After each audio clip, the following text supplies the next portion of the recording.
Coming up on today's show, we've got some unfortunate Greg Dulcich injury news to go over, and then we're going to wrap up the show talking about whether or not Sean Payton is to blame for Week 1. I've seen some chatter online pointing the finger at Payton, so we'll break it all down on today's Broncos Breakdown. But let's get things started with some unfortunate, but we got to bite the bullet injury news here. Broncos tight end Greg Dulcich is expected to be sidelined multiple weeks after injuring the same hamstring that caused him to miss Denver's first 5 games last season, and then the last 2 games at the end as well, per source. Broncos will take it slow, as Adam Schefter tweets out.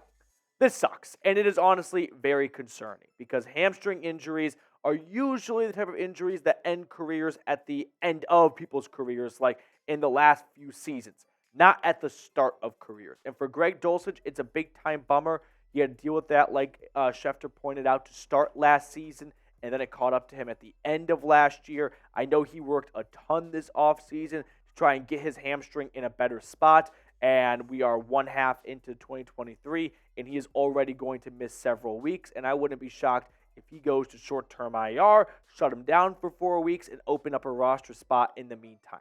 Dulcich last year, in just 10 games, put up 411 yards, made you really excited about what he could do with a full 17-game slate. Might not be a true breakout 1,000-yard tight end, but I thought he could put up about 650 yards, 700 yards, and 5 touchdowns, or somewhere in that neighborhood. But now that seems like it could be a tall task with him missing time right off the bat. And this is just the latest injury in a slew of injuries, right?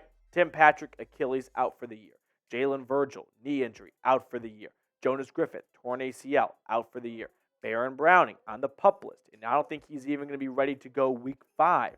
K'Wan Williams with an ankle injury on short-term IR. Caden Sterns, gone for the season. PJ Locke on short-term IR with a leg injury.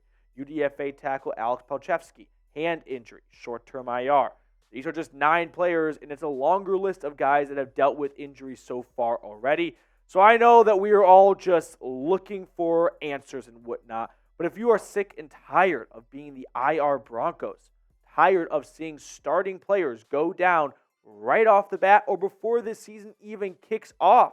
I mean, Denver went into Week 1 missing 2 of their top 3 starting receivers, and they lost by 1.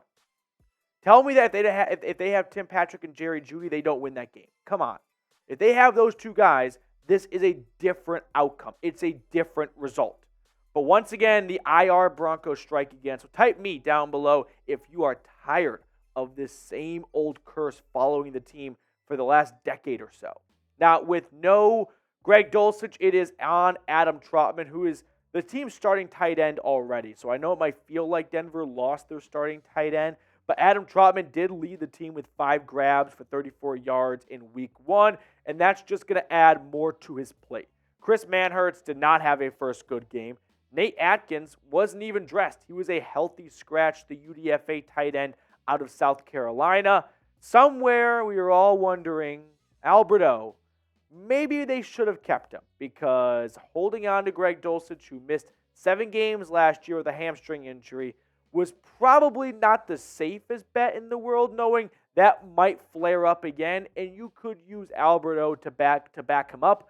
But at the end of the day, Denver traded him away for absolutely nothing. So that is the injury news. No Greg Dulcich for a handful of weeks, it appears, as he works his way back from a hamstring injury. Now, next up on the show, Sean Payton. Is he to blame for Week 1?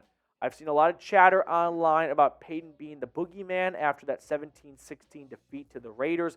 We're going to break that all down on today's show. But speaking of today's show, it is sponsored by Game Time, the best place to get last-minute tickets stress-free. If you want to go see the Broncos, if you want to go see the Avs, the Nuggets, the Rockies, whatever team you want to see, whatever concert you want to see, theater, comedy show, anything under the sun that requires a ticket, well, pretty much Game Time will have you covered. They've got the last-minute prices, lowest price guaranteed for last-minute tickets. So if you are looking for a great spot to watch the game and you need some help finding good tickets without any stress being added to your plate, do it with Game Time. Because going to a Broncos game, it should not be stressful, right? It should be a very fun act, and it should be something we all look forward to doing. And with Game Time, they ensure that. So They not only give you an opportunity to see what your own seat will look like, but let's say there is another ticketing service that has a better price in the same section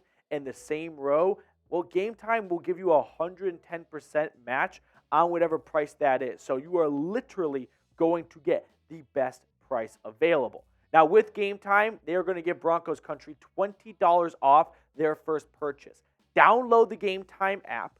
When you download the Game Time app, use our code Broncos Chat. All that is in the comments and the description of today's video, by the way, and get the best price, lowest price on last-minute tickets guaranteed. Download Game Time today. Use our exclusive code Broncos Chat for $20 off your first purchase. Remember, terms apply. Now, let's get into Sean Payton. Is he to blame? Well, let me set the scene for a moment here. Fourth quarter, 8 minutes and 54 seconds left.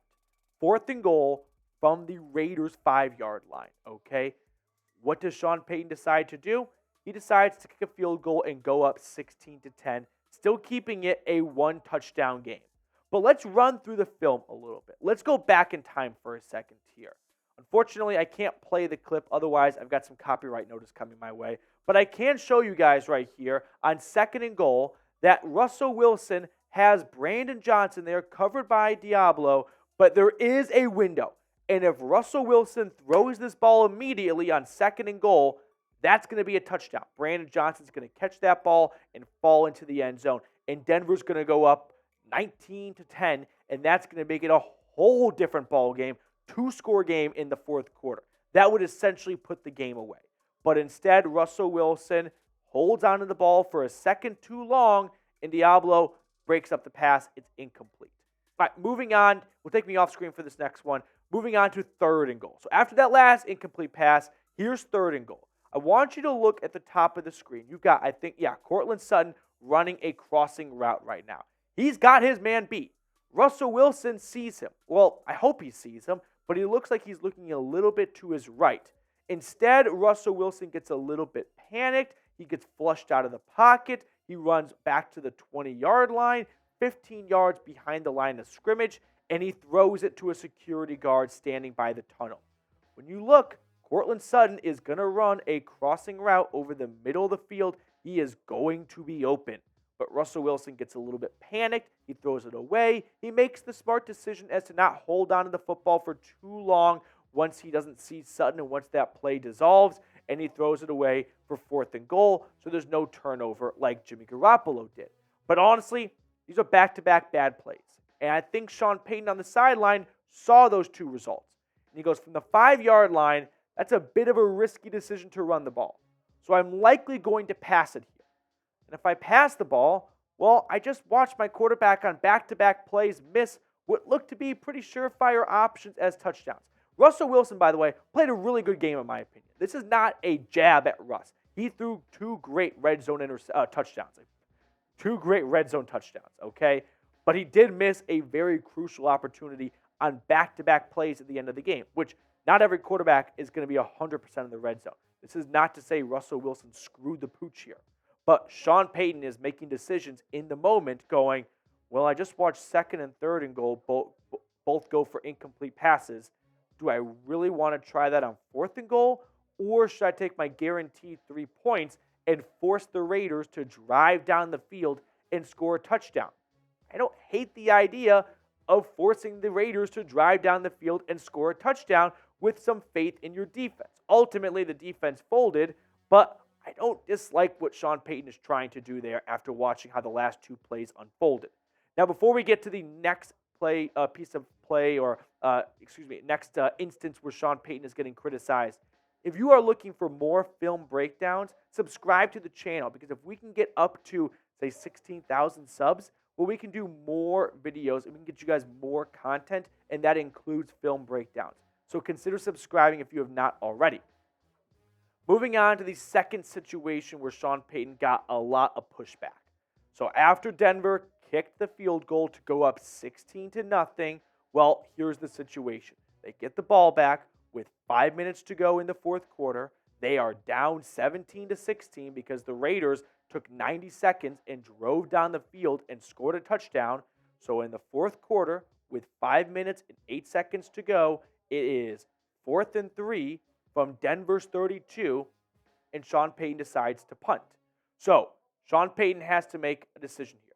Does he believe the offense can get 3 yards and pick up the first down on 4th and 3? Or does he think the defense can get a stop? He put his faith in the defense.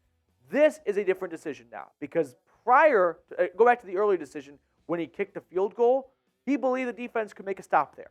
The defense showed that in 90 seconds, they could not stop Jimmy Garoppolo and the Raiders. So after watching that unfold over the last 90 seconds, he decides once again to double down on the defense. This is a whole new decision. This is like a game of poker, right? This is a game of blackjack. A new card has been played. The odds have now dramatically changed because he saw what the Raiders offense just did, and that was drive down the field. So here's Sean Payton going, I know I just saw the Raiders drive down the field, but I think this time our defense can make a stop. I don't agree with this decision here. I'm not a big go for it on 4th down every single time guy, but in the 4th quarter when you're down a score and you need to get 3 yards on offense and you're averaging over 3 yards per carry and your defense just gave up a 75-yard touchdown drive to Jimmy Garoppolo, maybe you should go for it. But honestly, it felt like a coin flip decision. Could have gone either way. Who knows what would happen if Denver goes for it, doesn't get it, Raiders take over in Denver territory, up 1. Maybe they run the clock out, or maybe the Broncos give up a touchdown, go down 8, still a 1-score game, by the way, get the offense back on the field, which after Denver punted the ball away there, their offense never got back on the field. Or maybe they force a field goal, and once again, the offense gets a chance to go on the field. For me, it seems like, sure, you run the risk of if you don't get the 4th and 3, the defense is in a bad spot, but at least the offense will have a way to get on the field. Instead, punt it away. That's the ball game. So who do you blame for the Week 1 loss? Is it Sean Payton? Is it the kicker Will Lutz? Let me know down in the comment section below who you ultimately want to put the blame on. Of course, it's never just on one individual, but who do you think is going to take on the lion's share of the blame?